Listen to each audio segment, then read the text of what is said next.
Assalamualaikum warahmatullahi wabarakatuh. Perkenalkan, nama saya Nabila Dwi Putri dengan NIM 241401012. Di sini saya akan memenuhi tugas individu mata kuliah Tafsir Tarbawi dengan materi Surah Yunus ayat 22 sampai 23. A'udzu billahi minasy syaithanir rajim. Bismillahirrahmanirrahim. Huwallazi yusayyirukum fil barri wal bahri hatta idza kuntum fil fulki wajarayna bihim birihin thayyibatin وفرحوا بها جاءتها ريح عاصف وجاءهم الموج من كل مكان وظنوا أنهم أحيط بهم دعوا الله مخلصين له الدين لئن أنجيتنا من هذه لنكونن من الشاكرين فلما أنجاهم إذا هم يبغون في الأرض بغير الحق يا أيها الناس إنما بغيكم على أنفسكم متاع الحياة الدنيا ثم إلينا مرجعكم فننبئكم بما كنتم تعملون صدق الله العظيم. Yang artinya, dialah Tuhan yang menjadikan kamu dapat berjalan di daratan dan berlayar di lautan, sehingga ketika kamu berada di dalam kapal dan meluncurkan kapal itu membawa mereka orang-orang yang ada di dalamnya dengan tiupan angin yang baik, dan mereka bergembira karenanya. Tiba-tiba datanglah badai dan gelombang menimpanya dari segenap penjuru, dan mereka mengira telah terkepung atau bahaya. Maka mereka berdoa dengan tulus ikhlas kepada Allah semata seraya berkata, sekiranya Engkau menyelamatkan kami dari bahaya ini, pasti kami termasuk orang-orang yang bersyukur. Tetapi ketika Allah menyelamatkan mereka, malah mereka berbuat kezaliman di bumi tanpa alasan yang benar. Wahai manusia, sesungguhnya kezalimanmu bahayanya akan menimpa dirimu sendiri. Itu hanya kenikmatan hidup duniawi. Selanjutnya kepada kamilah kembalimu, kelak akan kami kabarkan kepadamu apa yang telah kamu kerjakan. Selanjutnya yaitu asbabun nuzul surah Yunus ayat 22 sampai 23. Yang pertama yaitu pada ayat 22. Menurut para ulama tafsir seperti Ibnu Katsir dan At-Tabari, ayat ini turun untuk menggambarkan keadaan kaum musyrik Mekkah yang sering melakukan perjalanan dagang melalui laut. Ketika mereka berada di dalam bahaya, mereka meninggalkan berhala-berhala yang biasa mereka sembah dan berdoa hanya kepada Allah. Hal ini menunjukkan bahwa dalam keadaan genting manusia kembali kepada fitrahnya, yaitu mengakui keesaan Allah. Ayat ini menjadi bukti bahwa manusia sebenarnya sadar bahwa hanya Allah yang mampu menyelamatkan mereka.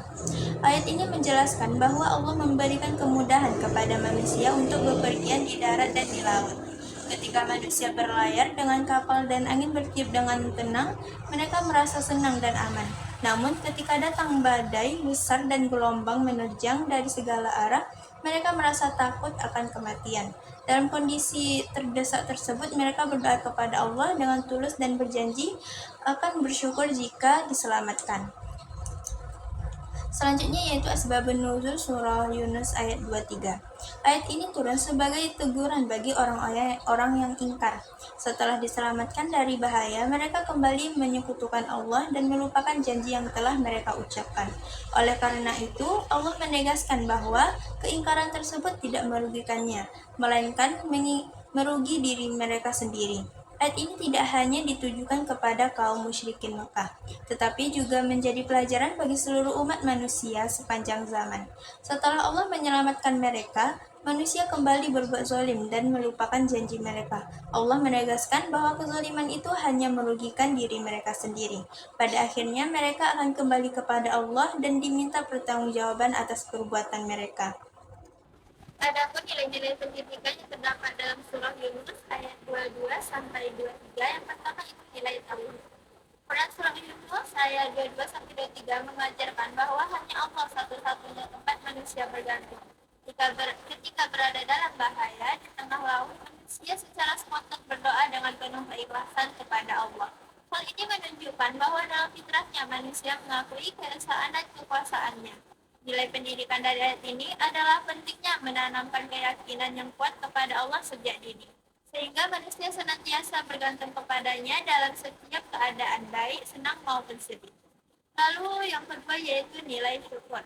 Ayat ini menegaskan bahwa manusia sering berjanji akan bersyukur ketika diselamatkan dari bahaya.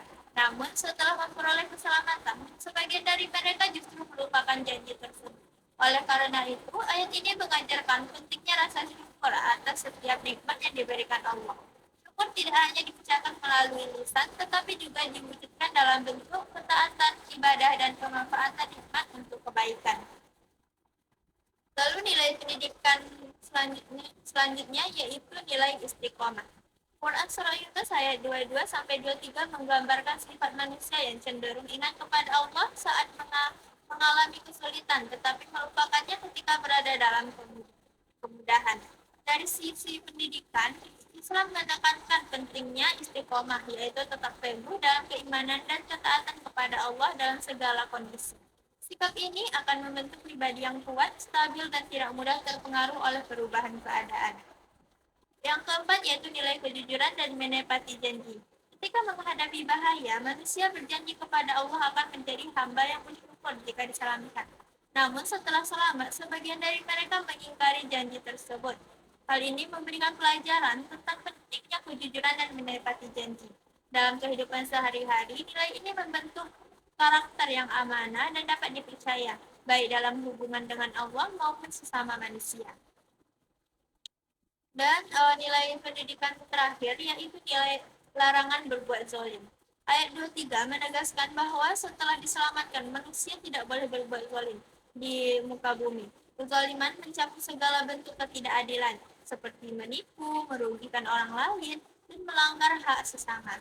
Nilai pendidikan yang dapat diambil adalah pentingnya berlaku adil, jujur, dan menghormati hak yang lain dalam kehidupan sehari-hari.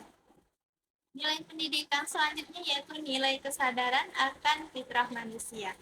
Ayat ini menunjukkan bahwa dalam keadaan terdesak, manusia kembali kepada Allah dengan penuh keikhlasan. Hal ini membuktikan bahwa pengakuan terhadap keesaan Allah merupakan fitrah manusia. Oleh karena itu, pendidikan harus diarahkan untuk memelihara dan mengembangkan fitrah tersebut melalui pembinaan iman dan akhlak yang baik. Cukup sekian materi yang dapat saya sampaikan. Apabila ada salah kata maupun perbuatan, saya mohon maaf. Saya akhiri. Assalamualaikum warahmatullahi wabarakatuh.